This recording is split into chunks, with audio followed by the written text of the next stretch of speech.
Efa tafatsangana amin'ny fomba ofisialy ary manomboka miasa ny antoko zanakidady ankehitriny raha ny fampahafantarana izay natao androany tetsy Belera. Ny anjinjiny avy hatrany. Rafitra mazava iray napetraka mba hiatrehana ny fifidianana ny antoko zanakidady izay efa tafatsangana amin'ny fomba ofisialy ankehitriny raha ny fantatra androany nandritry ny fionana tamin'ny mpampalala vaovao izay notanterahana teny amin'ny Belera.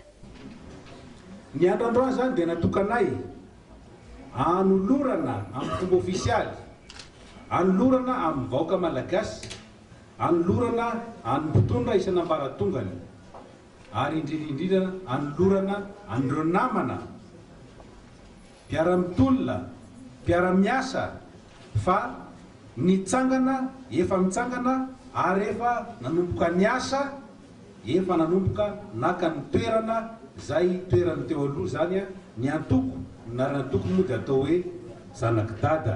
Raha ny fanazavana voaray dia miantona ny fampiasana ny anarana hoe TIM. Fantatsika fa nisy olona nanana ezaka hafa nanimba ny antoko TIM taloha. Ao ka petraka mazava tsara fa nivoaka ara-dalàna araka ny lalàna.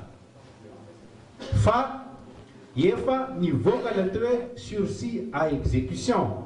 Momba ny arrêté nananan'ny olona hafa hoe anazy lay TIM. Noho izany no fivoahan'io arrêté à une suspension à sursis à exécution io. De suspendu zany lay atao hoe TIM miantona. Tsy misy mahazo mampiasa an'io.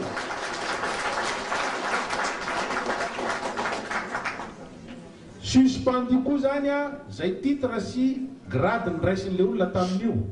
Le olona zany suspendu amin'izay fonction tazominy teo.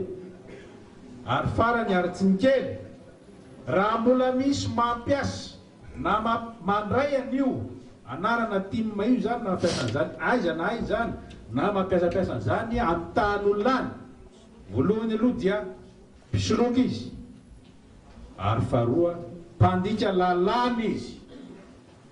Nampahafantarina tamin'ity androandroany ity ihany koa ireo mpikambany libéraux politika nasionaly ny antoko zanakidady sy ireo filoha sy mpandrindra isaparitra. Tonga nanatrika ny fotoanandroany moa ny lehiben'ny ankolafy Ravalomanana sy ireo mpikambana ao amin'ny gouvernemanta avy amin'ny